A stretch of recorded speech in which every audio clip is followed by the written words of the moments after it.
Professor, you have your own system called the Keys to the White House. Can you explain in a short for our public here in Bosnia what's the basis for your predictions model for U.S. presidential elections? Yes, my model has been correct for over 30 years, since 1984. It doesn't look at polls, it ignores the pundits, it doesn't follow the day-to-day events of the campaign. Rather, it is based upon the big picture of what really drives presidential elections, and that is the strength and performance of the party holding the White House. And my system is a checklist to determine whether or not the party in power is going to be given another term by the American voters. And using that system, I was able to correctly predict against all odds the 2016 win by Donald Trump, because I could see what the problems of the Democrats really were. They took a pasting in the midterm elections. They had a surprisingly contentious nomination struggle. Their sitting president couldn't run again. They had these pesky third parties running way over their heads. The Obama administration didn't follow the Affordable Care Act with a comparable triumph in domestic policy in the second term. It didn't follow up the killing of bin Laden with a comparable big splash in foreign policy. So this had nothing to do with Hillary Clinton, nothing to do with Donald Trump, had everything to do with the fact that voters were ready for a change. In your previous interviews, you have said that you have followed historical changes from 1860s.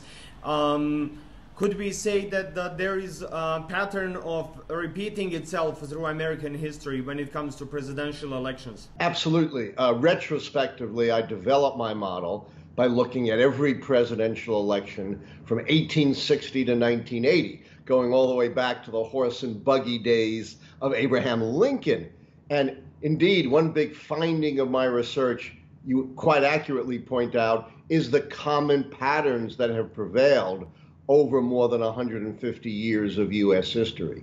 Basically, to make it simple, the American voter has always been pragmatic, not driven so much by ideology or even that much by personality, contrary to the conventional wisdom. But the American voter has always asked the simple question: what has the party holding the White House done for us? Has it done well enough to get another 4 years? Professor, can we say that it is really easy to predict a new president in a presidential election despite all this modern technology? You're absolutely correct. We tend to be deceived by the dazzle of modern technology. We tend to think, fine-tuned computer models, extreme voter targeting, use of social media, 24/7 numerous news outlets have changed everything in American politics. And in fact, fundamentally, all of that has changed absolutely nothing. The same forces that drove the election of Abraham Lincoln in 1860 drove the election of Donald Trump in 2016. Despite all the changes in the American electorate, the economy, our society, and of course the technology of elections. You have just published a book called The Case for Impeachment, and you're laid out in 8 ways how the President Trump could be removed from the office. Can you explain to our viewers what is the base for your book and how you see that the president could be removed from office? Yes, I wrote this book because I believe that people should be worried about the preservation of the American Constitution, American liberties, and peace around the world under President Donald Trump. I wrote the book as the people's guide to impeachment, not as a partisan rant. The book is nonpartisan. It doesn't quote a single Democratic critic of Donald Trump. What it does do is it goes through the history of past impeachments in the United States, the process of impeachment, the history of Donald Trump prior to the presidency, and the first 3 months of the Trump presidency. And by putting all of that together, I was able to discover that Donald Trump entered the White House more vulnerable to impeachment than any first-term president in the history of the United States. Trump has a long-time history of lying, and that continued through the campaign, through the period after the election, and even during his presidency. He has a history of flouting the law, of ignoring conflicts of interest. And of course, there are investigations going on about possible collusion between the Trump team and Russia's reprehensible attack on American democracy. So those are some of the points I was able to discover through my historical and contemporary analysis. And it's directed towards the people to have them understand when Donald Trump will have crossed the line that makes impeachment necessary. Because impeachment will only occur if the American people demand it. You have said that the Republicans do not trust Donald Trump, but that they have trust Vice President Mike Pence. Do you think that they should go towards Mike Pence? I'm not recommending what Republicans should or shouldn't do. I am saying this, that there are some very serious charges hanging over the Trump administration. Possible collusion with Russia, possible violation of the American Constitution because Trump has not divested of his businesses, and still his businesses are entangled with foreign governments all over the world. So there are some very serious charges pending. And if those charges prove to have substance, the point I made is that the first rule for any office holder is survival. And if Republicans see Donald Trump as a threat to their survival, and every Republican in the U.S. House will be up for re-election in 2016, they might turn against him, and they might not be so reluctant to turn against him because they might well prefer to have Mike Pence, the down-the-line, predictable, conservative Republican, as president than the loose cannon, unpredictable Donald Trump. We have heard so many times in movies and series about 25th Amendment, which is rarely used in American presidential politics.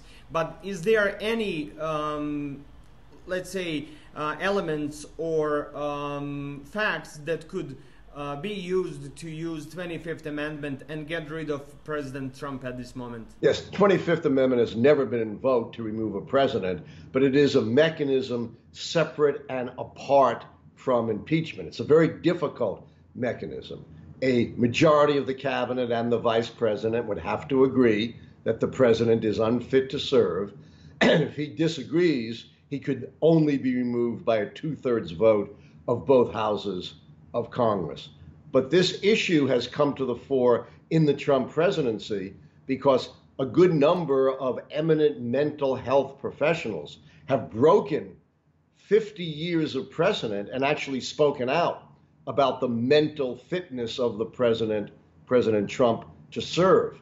And the 25th Amendment doesn't say it has to be physical unfitness. It could be mental unfitness. And at a time when we could be heading for a confrontation with a nuclear-armed North Korea, I think we very seriously need to think about whether or not President Trump is temperamentally fit to lead the nation through such perilous times. I'm not saying the 25th Amendment is going to be invoked, but it's at least worth pondering. We know that from George Washington at the start till Donald Trump today, United States have some really interesting presidents, including President Jackson and President Nixon.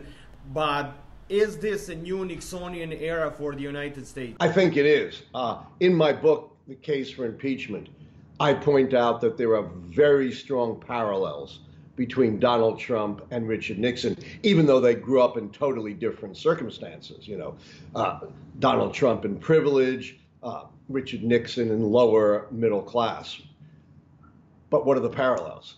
Both see themselves as beset by enemies.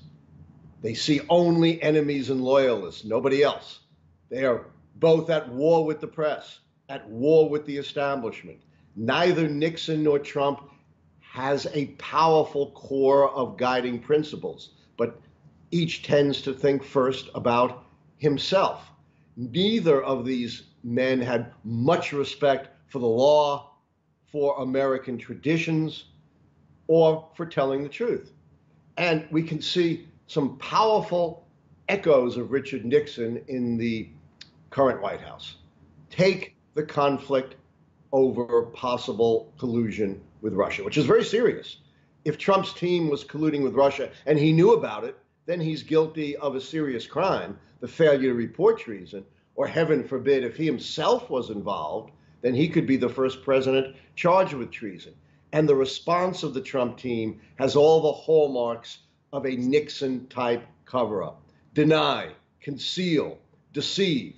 And then when you're caught, say, oh, our contacts with the Russians were all innocuous anyway. Just like the Nixon team said, Watergate was nothing more than a third-rate burglary. We also see signs of Richard Nixon in Donald Trump's defense of his first travel ban, claiming absolute presidential power like Nixon did, unreviewable by the courts, demeaning judges, attacking the courts, claiming that he is right all along and everyone else is wrong. You're using your facts and historical facts, and President Trump and his spokesperson Sean Spicer have started this term with claiming that they have alternative facts.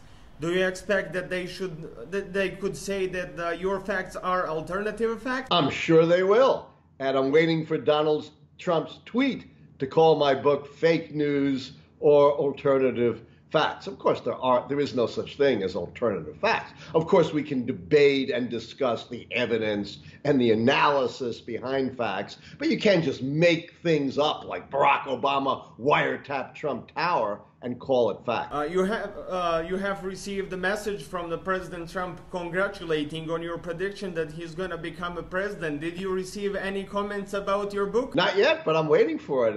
Let the discussion begin. And by the way, I got to give Trump a lot of credit for sending me a note thanking me. I've been predicting elections since before you were born in 1984, and no other candidate has ever sent me a thank you. Did you ever try to predict any other election outside of the United States, for example, as a Germany, France, or even here in Balkans, in Bosnia maybe? I'll tell you a funny story. Many, many years ago, maybe 20 years ago, I got a call from a woman who said, we're very interested in your prediction system. We'd like you to come and talk about the possibility of predicting foreign elections. I said, fine, what's your group? She said, oh, just come down to Langley, Virginia. Of course, it was the CIA. I gave a talk to the CIA about how you could predict foreign elections. Never heard from them again. So for all I know, the CIA has used my model all over the world. But I haven't, because I don't know enough about the history and politics of foreign nations to apply it. But I get requests, not just in the CIA, I get requests all the time to apply my model to other nations. And I say, anyone who's an expert in Bosnian politics, feel free to use my model.